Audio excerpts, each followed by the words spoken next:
Welcome back to the Garden Hutch. Today we're going to discuss our 2023 food security plan. Let's get going.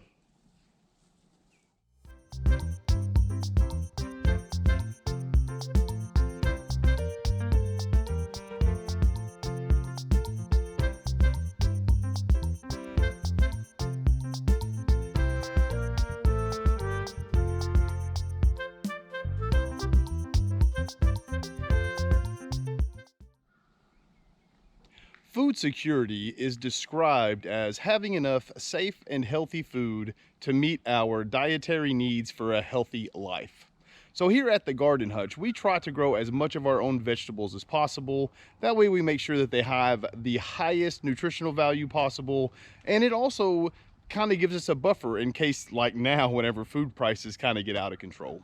So what I wanted to do today is kind of go through our plan for food security for the year of 2023. The way I'll do this is I'll just kind of go through the seasons, right? I'll start in the spring, we'll work our way into the summer, fall, and then what our plan is for eating in the winter. It seems appropriate to start the conversation about our spring food security here in the top garden. This is predominantly where we grow all of our spring salad greens. So this time of year, nothing has quite come up just yet, but we are right on the verge of being able to start eating out of our own yard. That'll usually start around March 15th. All of these salad greens will be ready. The radishes are well on their way. They'll be done in another 15 days or so. At that point, you can start eating fresh foods right out of the garden. Starts off with predominantly your lettuces and your beet greens. Of course, you'll have things like these spring onions, that sort of thing. As the springtime moves along, you'll start getting things like these cabbages will start coming in at the end of the spring. Things like these carrots, they're going to start working their way into the diet at the end of it. You'll also be able to start eating the matured greens cooked from the mustard greens and the turnip greens. We plant ours pretty thick so that we can thin them out and have the small greens in our salads. And then, that provides the other plants room to grow. And those plants we will, cook up with some bacon or something and eat with poached eggs. I love turnip greens or mustard greens, just about any way you can think to cook them.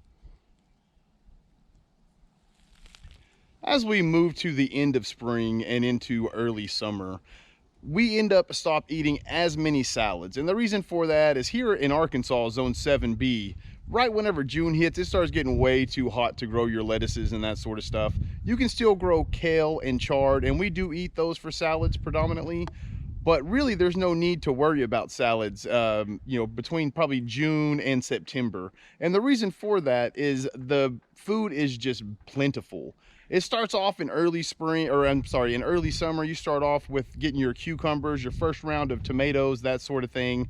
As the summer really starts kicking off, you'll have, not only will you still have the cucumbers and tomatoes, you can start adding peppers, eggplant, and then the melons are the big thing that I'm looking forward to. This year, we had a lot of cantaloupe last year. They go fantastic in the summertime. We're gonna try to grow watermelon, which is just another fantastic summer treat.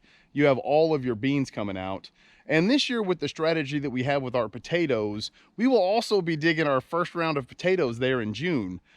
So whenever I look at the summertime from a garden standpoint, there's an abundance of food. Before I go to the fall, I just wanted to add something to the summertime real fast. A lot of the food that we plan on eating during the wintertime, it's going to either be preserved or grown during the summertime. A lot of this includes the cucumbers we're going to, make pickles out of. We'll also pickle a lot of our peppers. Last year, we froze a whole lot of our bell peppers as well. Just sliced them, rinsed them, sliced them, put them in the freezer. They're delicious. We're going to do a lot of that. And the big one for us are tomatoes. We got a lot of Roma tomatoes and cherry tomatoes last year. We roasted them and froze them. And it really does taste like a bite of summer when you take those out in the wintertime. Another big thing to think about is, we also are going to go through our sweet potatoes are going to come through in the summertime. A lot of our winter squash. This year we're doing butternut. It's fantastic, and we're hoping to get a lot of it in the summer. I didn't mention it per se in the summer section. The reason for that is our goal is to not have to eat any of those things in the summertime and fill in the gaps there with, the extra peppers or the slicing tomatoes.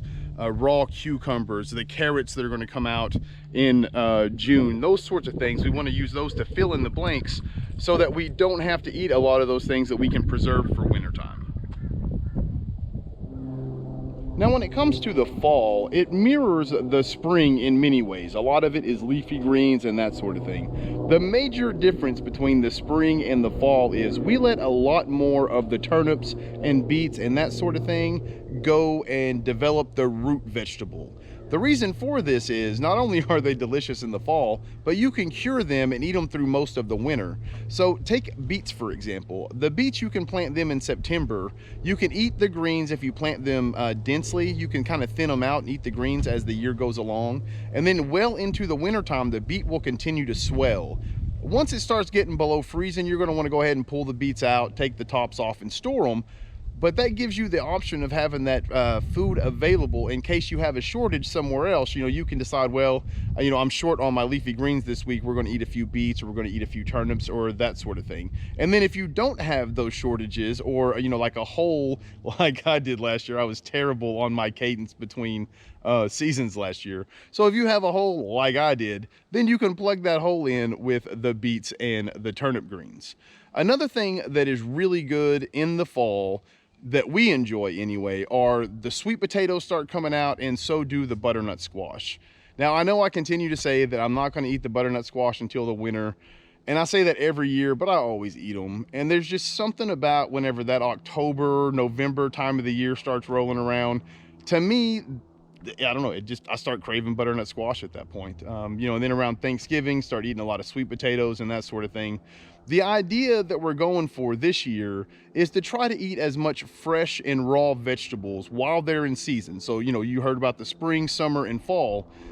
And then whatever is either in excess or the things that we have planted to sustain us through the winter time, hold off on those until all of the fresh food has been consumed.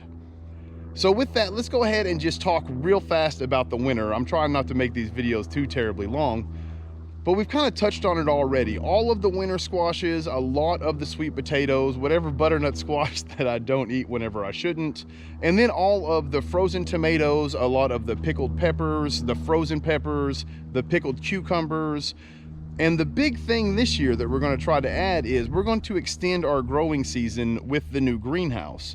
So last year we were eating salad greens. This is no joke. We ate salad greens right up until the middle of December. And at that point, I think it got down to like 12 degrees and it killed every bit of our salad greens. But if you live in an area like ours where usually we don't get below, say, you know, like that 30 mark, it'll get freezing, but it won't get below 30 or 28 or so. Most of your salad greens, your beets, your turnips, all of those can sustain a light frost. So that's what I mean about trying to eat all of the fresh food before we kind of dip into our winter stores. So what we try to do, I'm not always successful, but what I try to do is make myself eat all of the fresh greens, all of that sort of thing, before I start getting into my winter potatoes or the sweet potatoes we cured for the winter. I keep saying butternut squash. You know, if I'm going to talk myself into this, I feel like eating a butternut squash right now, to be honest with you. So hopefully they last as well. So we're going to wrap this video up here with just a few notes.